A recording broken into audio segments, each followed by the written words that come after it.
São Paulo. São Paulo, ele tem hoje o maior nível da hierarquia urbana nacional. Ele é a grande metrópole nacional, com uma arrancada principalmente a partir do último século XX, né? E aí, depois nós temos a segunda mais urbanizada, o Centro-Oeste. O Centro-Oeste, ele também vai ter uma variaçãozinha de 2000 até o fato 2010. Em 2000, o Centro-Oeste ele estava no entorno de 89%. Hoje, já em torno de 91%, tá? Hoje, atualmente, em torno de 91%, 90, 91.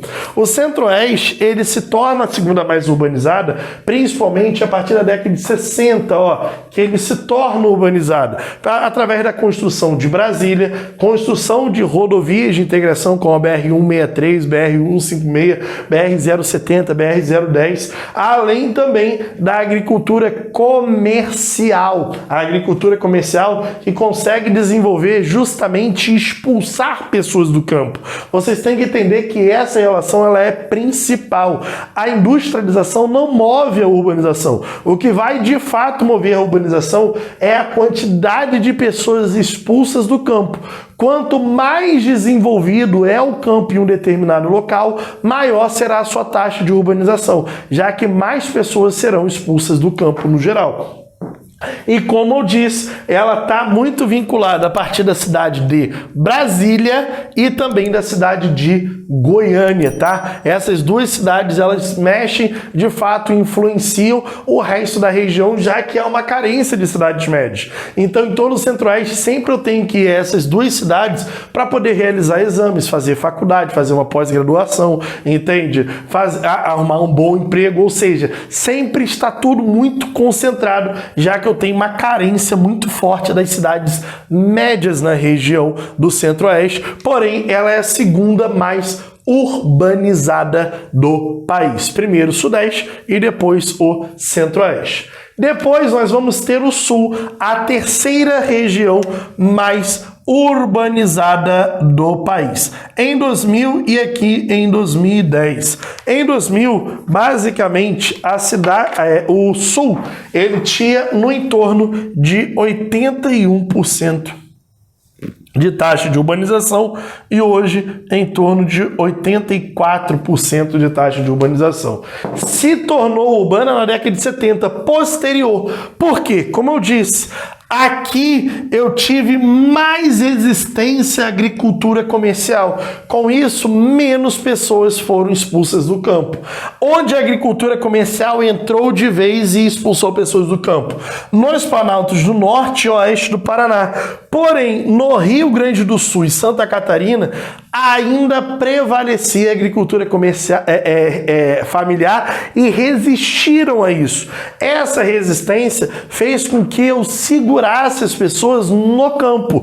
Logo, ela tem taxas menores do que o Centro-Oeste, porque ela expulsou menos pessoas do campo no geral. E aí, justamente, a agricultura familiar fez essa segurança.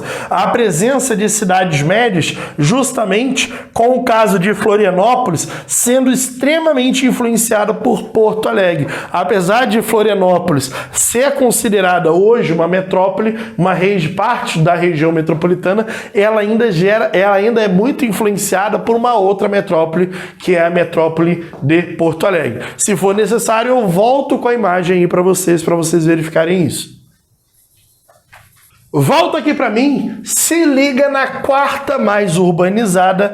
De fato, nós temos o Norte. O Norte, ele é a quarta região mais urbanizada, foi a última por um determinado tempo. Porém, hoje ele já consegue se desenvolver através de duas grandes cidades, Manaus e Belém, mas também com uma forte carência de cidades médias. Essas duas cidades concentram tudo em termos a ela. Aí a gente pode destacar quase 73% em 2000 em taxa de urbanização e hoje em torno de 77%. em taxas de urbanização, quarta mais urbanizada do país. E a última, que é o Nordeste. O Nordeste, em 2000, ele tinha taxas bem menores de urbanização. Ele tinha em torno de 60... Opa, deixa eu pegar aqui o meu laranja. Ele tinha em torno de 69% de taxa de urbanização e hoje em torno de 71% de taxa de urbanização. Galera, se liga aqui, ó. O Nordeste, ele foi de todas as regiões que mais conseguiu segurar pessoas no campo.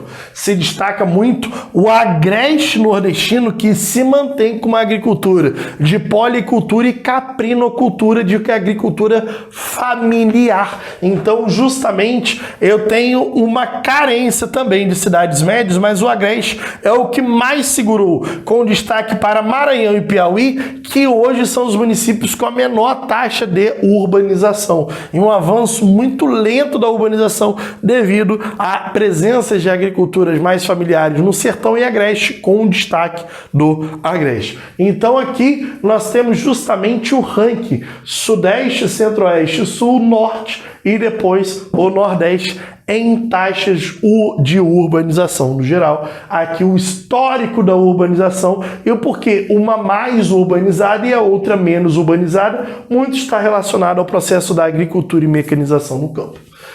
E aqui o número absoluto. Para a gente terminar essa aula, tranquilaço, nós vamos falar sobre o histórico da urbanização brasileira e aqui muito bem colocados para vocês. Espero que vocês estejam gostando dessa aula, estejam aproveitando. Aproveita, já dá o like. Se você gostou da aula até agora, já vai compartilhando para todo mundo. Se tu não é inscrito no canal, se inscreve que a gente vai tocando os assuntos aí muito claramente.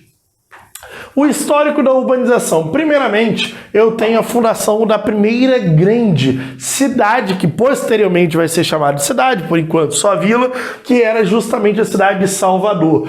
Todas as vilas que conseguiram maiores desenvolvimento no Sudeste e no Nordeste, mais tarde vão ser as primeiras que vão ser consideradas cidades no geral.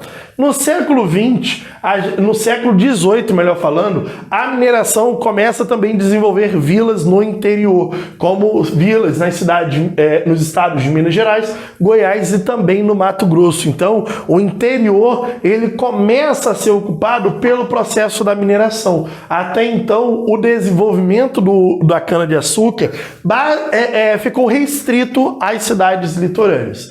No café, aí nós temos o interior paulista também se desenvolvendo. Cidades como Taubaté, Bragança Paulista e também Campinas também se desenvolvem até se transformar de fato como cidades.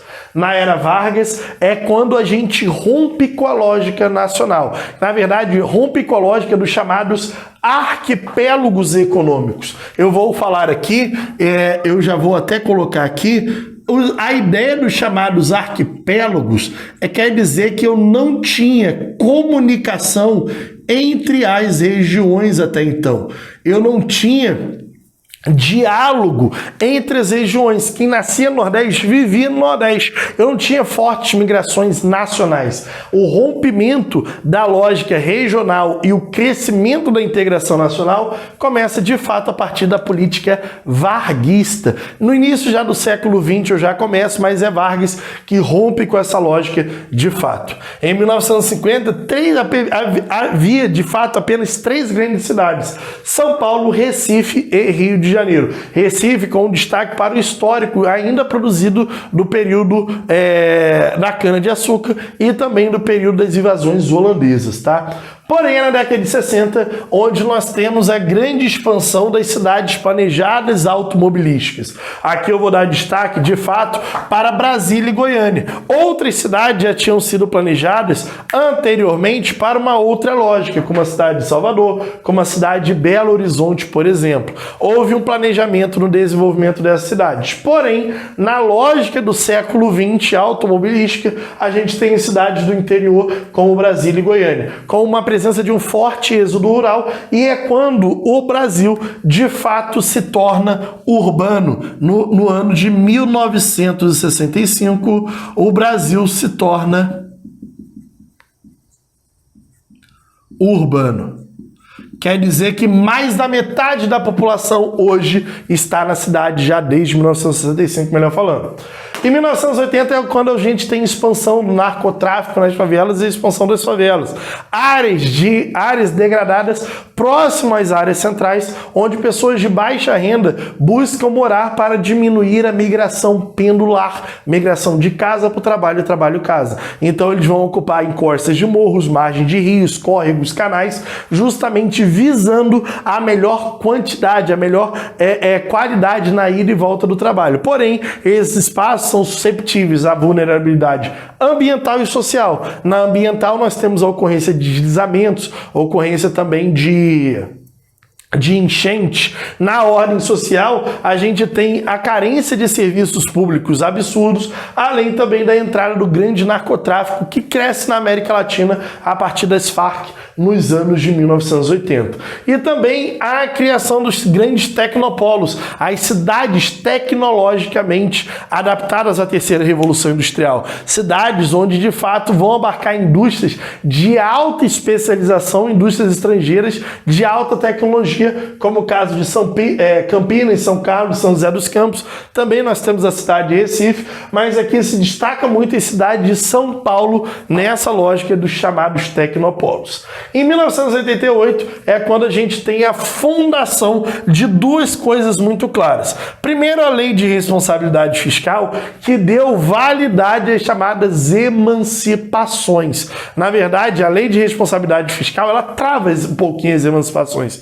Mas é que na Constituição de 88, bastava um distrito fazer um plebiscito perguntando quem queria se emancipar. Se mais da metade fosse a favor, pronto, seria emancipado. Isso daí gerou um problema muito sério, porque a gente cresce, a gente tem um boom em emancipações na criação dos novos municípios. Distrito virando municípios. Porém, a Lei de Responsabilidade Fiscal dá uma travada nisso daí, e aí agora outros parâmetros vão ter que ser analisados para a criação de um município. Hoje, no Brasil, cerca de 5.576 municípios atualmente. Mas também é aqui na Constituição de 88 onde a gente cria o tópico da geografia, da política urbana, onde em 2001 vai ser criado o chamado Estatuto da Cidade, onde a cidade ela passa a ter um planejamento e regulamento próprio, através de uma regulação da posse do terreno, a relação instituída entre campo e cidade, identificando quais são as áreas urbanas e quais são as áreas rurais, além da busca pela preservação ambiental. Então, toda cidade ela deveria ter essas metas de controle ambiental, de regularização das posses do terreno e na relação campo-cidade. Para isso, um instrumento utilizado já desde 2001 é a fundação do chamado Plano Diretor, que ele é fundado e regulamentado a cada 10 anos. Então, a cada 10 anos é criado um plano diretor novo para a cidade, que vai guiar as políticas públicas para os próximos 10 anos. Independente de administração pública, deve ser seguido aquele plano diretor, onde vai ter uma lei para zonear justamente as zonas onde são zonas industriais, zonas urbanas, zonas comerciais. Ou vocês já ouviram falar o papo, aqui não pode construir um prédio com mais de 2 andares, 3 andares? Justamente a partir dessa lógica. A lei do perímetro urbano, o que é urbano e o que é campo. A lei do parcelamento do solo urbano, então tem áreas onde o parcelamento não pode ser extremamente concentrado, principalmente próximo dos centros. O plano de sistema viário, como a gente vai escoar as produções, como a gente vai movimentar as pessoas dentro da cidade, além das leis ambientais, proibições de lixões, entre outros. Então, o plano diretor nada mais é do que uma estruturação política revisada de 10 em 10 anos para que possa criar um planejamento único dentro das cidades, para que as cidades não sejam cada vez mais influenciadas por políticas eleitoreiras e que não tenham um planejamento que desenvolva de fato a cidade nas suas problemáticas corretas. Isso tudo fundamentado através da política urbana na Constituição de 88, com um documento que é o Estatuto da Cidade e a ferramenta que é o Plano Diretor de 10 em 10 anos revisado. Então, basicamente, gente, eu falei sobre muita coisa aqui. Mas o que é numa aula sem a quantidade de exercícios? Então, não vou perder mais muito tempo não, Candango. Joga ali o exercício aí. Vamos lá, bota na tela. tela. Com relação a regiões metropolitanas no Brasil, leia as afirmativas abaixo. De acordo com estudos de influência das cidades, publicada pelo IBGE, São Paulo é a única região metropolitana a receber a denominação de grande metrópole nacional. Como eu falei com vocês, de fato, São Paulo é a única região metropolitana de ser denominada grande metrópole nacional. Correto. A criação de uma região metropolitana é caracterizada pela conurbação de, no mínimo, duas metrópoles em si. Nada disso. Se trata de uma região de influência da metrópole. A conurbação entre duas metrópoles a gente já falou que é megalópole. Nada a ver. Volta aí. A região metropolitana é resultado da necessidade de elaboração de soluções integradas para que os serviços públicos que escapam à competência da política das prefeituras municipais que a compõem. Sim, agora é delimitado sob o poder estadual para que eu gere integração sobre todos esses municípios entre si. Correto, A3. Vamos lá. A Constituição de 88 delegou aos municípios o poder de legislar. Não. Na Constituição de 88 é dado sobre o poder estadual e não municipal. Então a 4 está errado. Volto para a questão. Alternativa correta, alternativa C de casa. Tranquilo? De boa? Próxima questão, toca aí. Em 2000, o Brasil possuía um grau de urbanização de 81%. No entanto, esse grau se apresentava de forma desigual entre as regiões brasileiras. Pode-se dizer que as regiões tinham em 2000 os níveis de urbanização de 69, 81 e 91 eram respectivamente. Vem aqui para mim, 69, 81 e 91, volta para a questão, alternativa 69 Nordeste, 81 Sul e 91 Sudeste, alternativa Bravo. Tranquilo? Vamos lá, próxima questão. As cidades brasileiras têm tamanho e número de habitantes muito diferentes e também desempenham variadas funções urbanas. Para um grupamento ser considerado cidade, é necessário que se observe os seguintes aspectos: população, densidade demográfica, infraestrutura, equipamentos urbanos, como rede de transporte e assistência médica e hospitalar, escolas, comércios, bancos, áreas de lazer, etc. Sobre a dinâmica urbana brasileira, é correto afirmar que as primeiras cidades brasileiras surgiram somente na década de 1930. Errado, Totalmente errado. Volta. Até os anos de 1950 ocorreu um forte fluxo imigratório, especialmente para São Paulo, visto que o Estado reúne condições de infraestrutura para receber o grande contingente populacional. Não, diversos problemas vão aparecer, inclusive na cidade de São Paulo, como a favelização, por exemplo, mostrando que ela não tinha essa capacidade de receber essa grande contingente populacional. Nada a ver. Bota aí. C. A partir dos anos 40, com o avanço do setor secundário, da queda da produção cafeeira, da geração de infraestrutura urbana e da migração campo-cidade, especialmente nordestino, ocorreu um notável crescimento urbano no Sudeste. Correto, sim. O Sudeste nós temos tanto a migração nordestina, quanto também outros aspectos como a industrialização, um pouco da mecanização do campo nessa relação campo-cidade, que a gente torna ela a mais urbanizada. Então volta a questão, a alternativa C, a alternativa correta. Volta aqui para mim, espero que você tenha curtido toda essa aula. Se você não deu like no vídeo, dá o like, se inscreve no canal e vamos junto cada vez mais nessa ideia de ser aprovado na prova da ESA. Professor Vinícius Bretas, muito obrigado pela moral, por assistir toda essa aula e fique com Deus, galera. Beijos, até mais.